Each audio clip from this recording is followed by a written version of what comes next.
All right, let's do a status update on the Yankees that are out and some of the key Yankees that are out on IL and COVID IL and so on. Let's start with Gerrit Cole. As we know, he's back, and he's starting tomorrow against the Anaheim Angels, which is fantastic. He was on the COVID IL, and as far as I know, the protocol still remains is that you need 2 consecutive negative tests within. So you have, if you test positive, you have to have a 10-day mandatory quarantine. But if you have 2 consecutive negatives within that, and it's a day or two early, you can come back, but they have to be consecutive negative tests. So, but it looks like I think he served his full 10-day. Jordan Montgomery is also returning, thankfully. He'll be pitching Tuesday, it looks like. Or just returning Tuesday, maybe pitching Wednesday. I thought it was going to be Hill and Heaney on Tuesday for the doubleheader against Boston, but that might change now that Montgomery's going to be back. We'll see. Gary Sanchez is progressing nicely in his rehab, and he also could be back on Tuesday. It's possible. We don't have anything significant on Gleyber Torres yet. He's supposed to be out about 10 to 20 days, approximately 3 weeks for his thumb problem. Gio had a setback, obviously, on his recovery from his hamstring problem, so he's not going to be back just yet either, which I think is one reason they brought up Oswald Peraza, so to give that infield a little bit of versatility. Aroldis Chapman and Domingo Germán are progressing well from their rehab.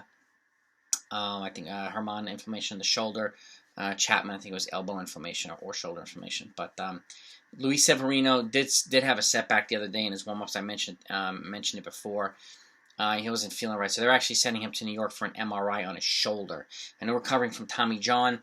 Generally, it's a forearm to an elbow to UCL, the inside of the arm here. But generally, when you come back from injuries like this, or you have other injuries, there's a tendency to sometimes compensate in other areas. So probably, I'm not saying it's definitely the cause, but it could have been a cause that is put undue stress on his shoulder. So trying to come back a little bit differently. So it looks like that's what his setback is. But he's going for an MRI. Hopefully it comes up clean, and hopefully he can continue his rehab on his way back. And I personally, like I said, I've said it multiple times, if he's going to come back officially, then I think he should be in the bullpen for this year. And you build him back up to a starter in 2022, but not before that.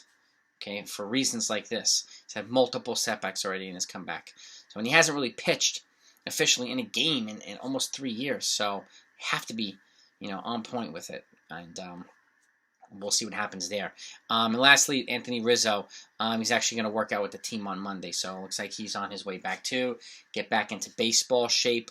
We'll see how long Gerrit Cole goes tomorrow. I mean, I think the key thing is not to look at as necessarily his velocity or his mechanics is endurance and his stamina after missing. I know he was throwing with Jordan Montgomery while they were out together, and but even so, this COVID can wipe out the endurance and the stamina for a little bit. Even if you're having mild symptoms, which Gerrit Cole was having mild symptoms.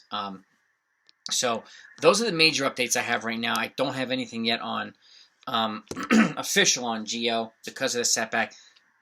It's a bit early to tell what's going to happen with Gleyber right now, but like they said, it's going to be upwards of 3 weeks. Probably, I'm guessing a minimum of 3 weeks and not a maximum.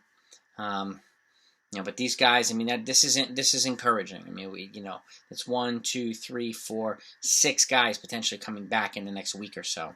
So, and some more reinforcements would help. To kind of give a little bit of a break to the bullpen and the lineup and so on. So Voigt's kind of picking up, so his offense and his production at first base. So hopefully they don't have to feel like they have to rush Rizzo back. I know a lot of people want him back, but let's be smart about bringing these guys back. Okay, it's just gonna be great to have Cole back. It's gonna be great to see him on the mound tomorrow. I really can't wait. And Montgomery is gonna be fantastic. And then if you get Germán back, I would watch out for him too, honestly. I would consider putting him in long relief because Hill's pitching well. And, if you get a Germán in long relief, it can kind of turn into a little bit of a Nestor Cortez. You throw 5 innings or something like that, 5 good innings. And if Severino does come back, you have Severino darts for 2 or 3 innings, maybe even more. You have some good reinforcements in a way that, is not pressuring Germán to come back to the rotation. You have versatility there. So especially since Cortez has been pitching quite well as a starter. So, and Hill's been pitching quite well as a starter. And they have Albert Abreu also in the bullpen. You have Ridings. You have a couple of these other guys, Clay Holmes. And some of these guys are pitching pretty well. Abreu is a good-looking prospect too. So it's good to see. It's good to see. But those are the updates on the key guys. And, again, we'll have some reinforcements coming to the rotation, to the bullpen, and to the lineup. So encouraging news moving forward. I will see you guys tonight for a post-game recap after the Angels game.